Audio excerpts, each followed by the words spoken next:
Kegiatan hadrat ini senantiasa dilakukan setiap bulan suci Ramadan, di mana ini merupakan sebuah tradisi turun-temurun yang kami laksanakan sebagai bentuk cinta kepada budaya dan tradisi orang tua-tua kita dalam rangka menghidupkan malam-malam bulan suci Ramadan untuk membangunkan saudara-saudara kita, masyarakat yang mungkin masih terlelap dalam tidur.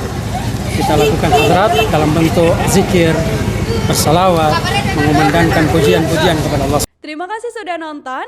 Jangan lupa like, subscribe, dan share ya.